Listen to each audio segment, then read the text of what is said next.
Beberapa waktu lalu banyak pihak-pihak yang dikejutkan oleh pertemuan dua tokoh, yaitu mantan Gubernur DKI antara Pak Anies Baswedan dengan Pak Ahok di Balai Kota Jakarta. Ya, yang kita tahu bahwa kedua tokoh ini sebetulnya bagaikan air dan api, ya kan, tidak bisa bersatu.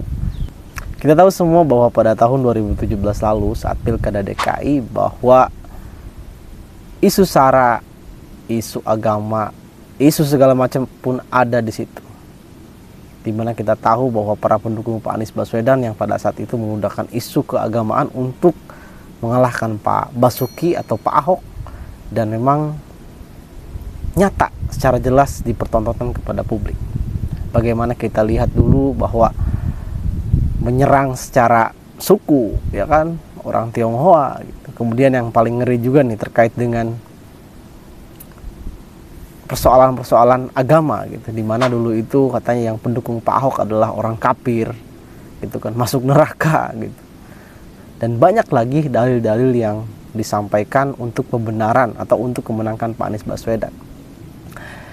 Dan memang politik itu cukup sederhana menurut saya, bahwa politik itu terkait dengan kekuasaan, dan ada setiap 5 tahun sekali, mau itu pilgub, pemilihan wali kota, gubernur, presiden. Jadi kalau terkait dengan politik praktis ini, kita tuh jangan terlalu baper gitu, jangan terlalu bawa perasaan, jangan terlalu bawa hati, jangan terlalu bawa iman gitu. Karena pada prinsipnya politik itu adalah pertarungan politik.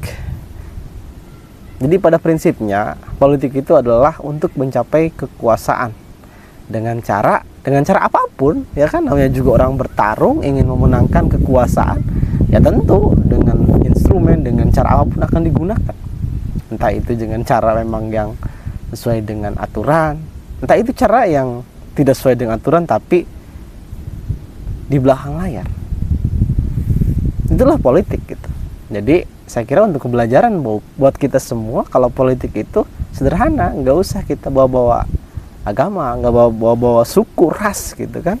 Yang ada malah konflik gitu. Dan terbukti hari ini kedua tokoh ini, Pak Anies Baswedan dan Pak Ahok, bertemu.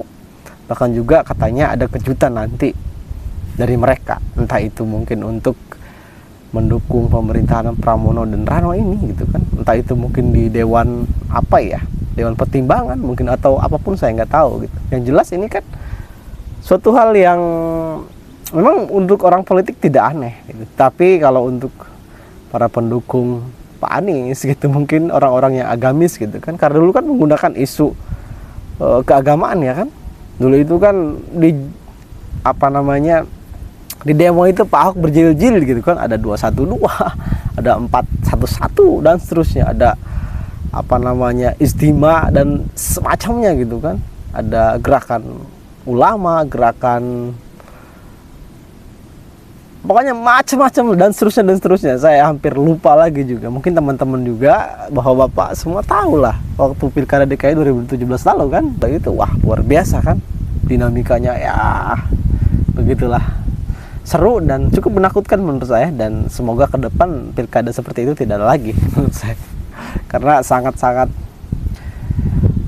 panas begitu.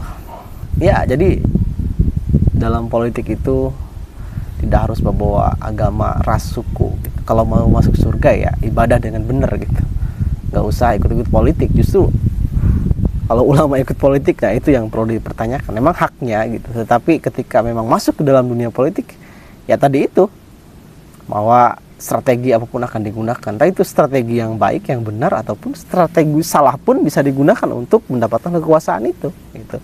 Dan yang menarik juga nih, ada kejutan dari Pak Ahok dan Pak Anies katanya ke depan gitu. Oke, selanjutnya adalah pertanyaannya gitu, kenapa tokoh ini bertemu? Pasti ada tujuan ya, walaupun secara gamblang kita tidak akan bisa menjawab hari ini gitu. Tetapi kalau secara analisis, bahwa dari para pengamat juga banyak, bahwa tokoh ini ingin melawan Pak Jokowi katanya, atau Mas Gibran. Ya bisa saja, itu kan dinamis politik itu. Namun saya kira karena memang posisinya saat ini Pak Jokowi ada di seberang atau berseberangan dengan PDIP maupun dengan Pak Anies, ya wajar saja kalaupun memang Pak Ahok dengan Pak Anies bergabung untuk melawan Pak Jokowi di kemudian hari gitu. Jadi wajar-wajar saja gitu.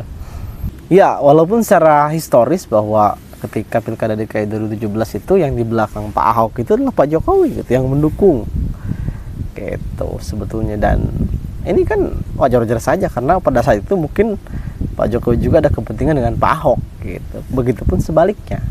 Nah, saat ini Pak Ahok tidak ada kepentingan dengan Pak Jokowi, yang ada mungkin kepentingan dengan PDIP untuk melawan Pak Jokowi, ya bisa saja gitu.